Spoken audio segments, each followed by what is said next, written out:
Já estamos chegando com o programa Mega Profissionais, temporada 2019. A partir de hoje vocês vão ver matérias exclusivas aqui no programa Mega Profissionais. Inclusive vamos ter várias entradas de matérias externas. Nós vamos até vocês, até os nossos telespectadores, saberem também, claro, a opinião de vocês sobre vários quadros que nós aqui possuímos no programa Mega Profissionais. Vem aí também a Mega Noivas, a feira de noivas mais esperada do ano, a 7ª edição.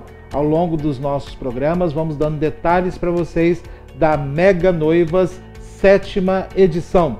Também hoje no programa Mega Profissionais, nós vamos acompanhar uma matéria que foi feita lá no Cartório Antônio do Prado. Nós vamos mostrar para vocês como está sendo hoje realizado um casamento civil.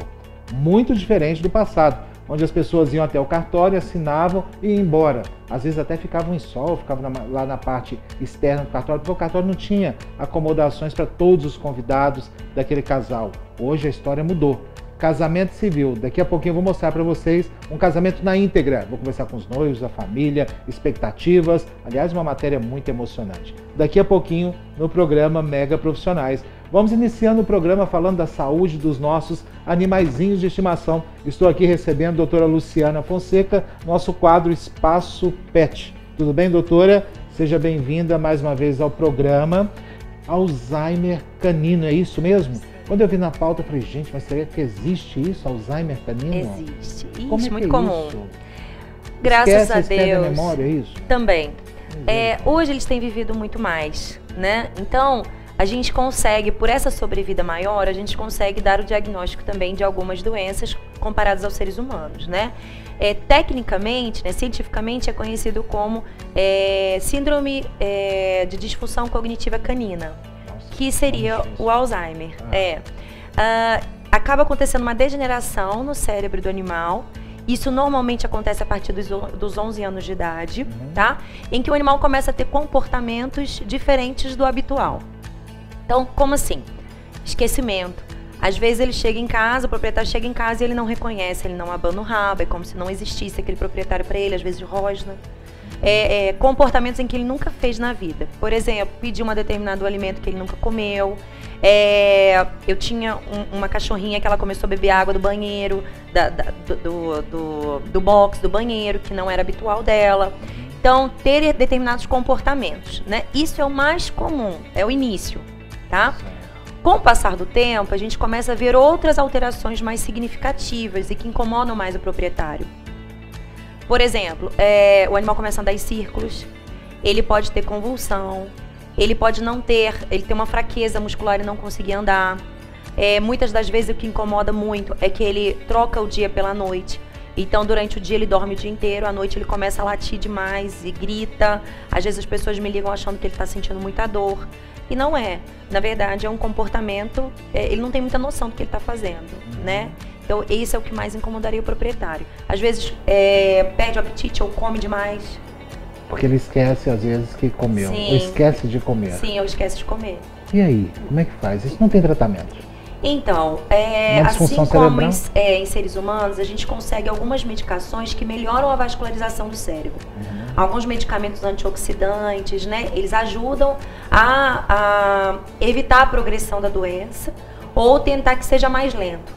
Mas cura em si não tem, até porque é da idade, né? Se a gente for comparar, às vezes um bichinho com 15 anos de idade, ele está beirando os 100 ou passou dos 100 anos de idade, né? Principalmente para um cão de raça grande. Ótima oportunidade de perguntar. Qual que é a proporção de idade para cão e humano? Não sei se o nome seria correto isso, né? Igual, por exemplo, 5 anos de idade num cachorro equivale a qual idade? Não é, o ideal, hoje em dia existem tabelas, até na internet a gente consegue, existem tabelas, porque antigamente falava-se que era multiplicado por 7, né? Muitos anos atrás. Certo. Hoje, com os estudos, e a gente consegue perceber que a estimativa de vida é maior, às vezes as alterações que tem nos determinados órgãos do animal, então a gente consegue mais ou menos estimar. Cães de raça grande, a gente sabe que vivem menos. Então, eles envelhecem mais cedo.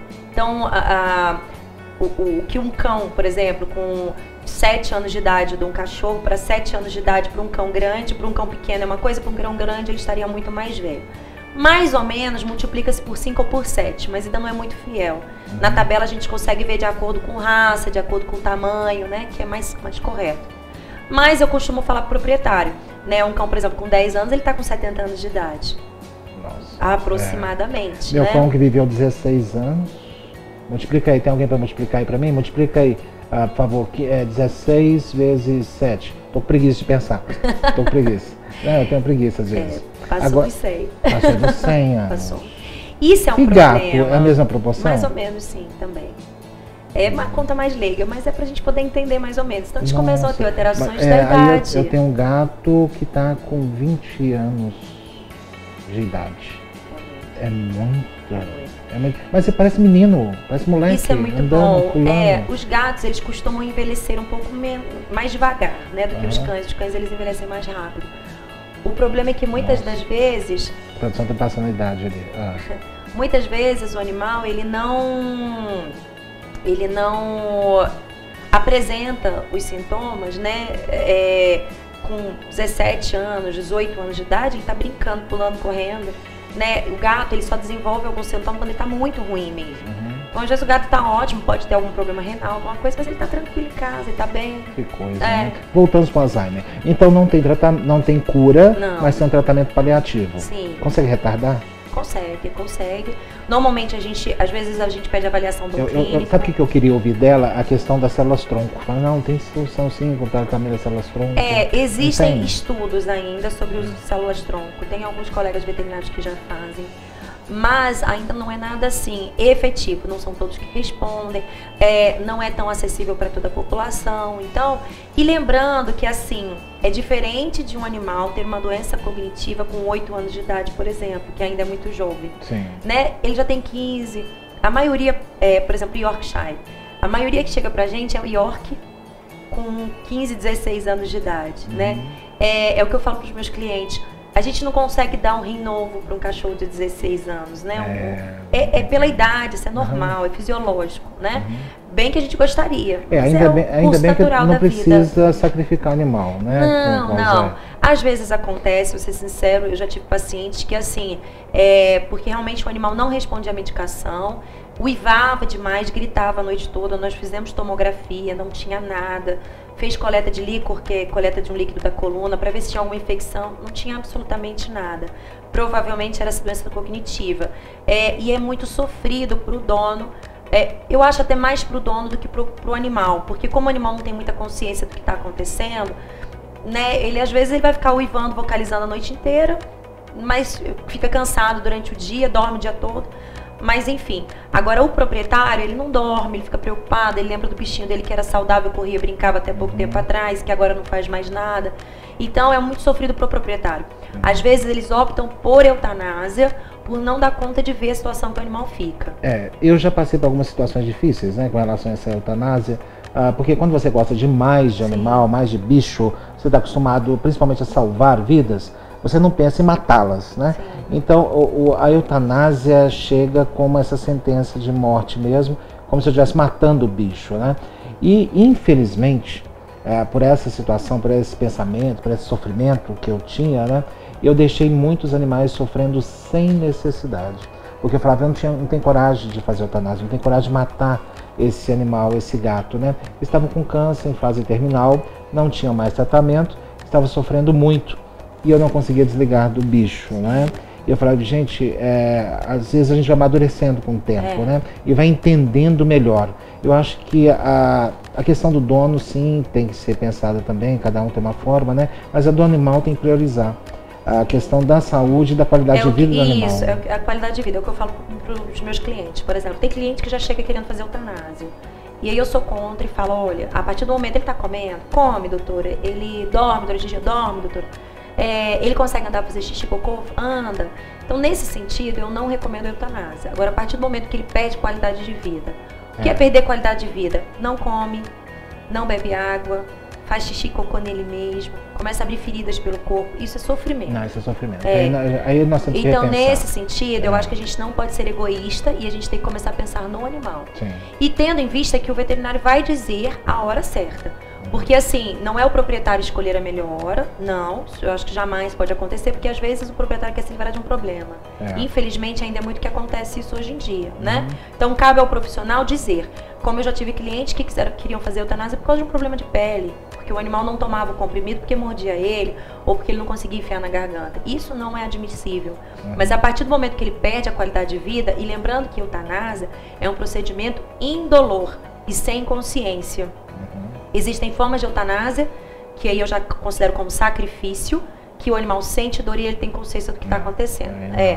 Isso é totalmente errado. Isso é então, sacrifício. Né? Então, assim, realmente nós devemos pensar bem sobre isso. Claro, o animal estava com câncer, eu gastei muito dinheiro em cima disso.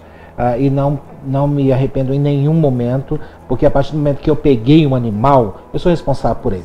Né? Eu não tenho que pegar o animal e de repente, nossa, ficou caro o tratamento, eu vou deixar ele sofrer. Que isso? Então eu não pegaria, né? Então nós temos que ser responsáveis com os atos que nós tomamos. Eu falo que assim, se você não tem condição de ter um animal, não tenha. Exatamente. Né? Exatamente. Você não adianta, acha ele bonitinho, deixa lá, deixa as outras pessoas cuidarem. Pegar para maltratar também não dá. Mas aí também temos que medir. Tudo na vida é equilíbrio, gente. A partir do momento que a gente perde o equilíbrio, nós sofremos e todo mundo em volta de nós sofre também. Então a gente tem que manter na vida um equilíbrio, né? Inclusive na saúde e bem-estar do animal também. Sim, com certeza. Muito obrigado, doutora Luciana Fonseca, mais uma vez aqui no programa Mega Profissionais. E daqui a pouquinho nós vamos mostrar para vocês um casamento civil, agora como está sendo feito, tá? Os noivos têm toda uma expectativa, é muito bonito, viu, gente? Daqui a pouquinho nós voltamos, depois do nosso intervalo.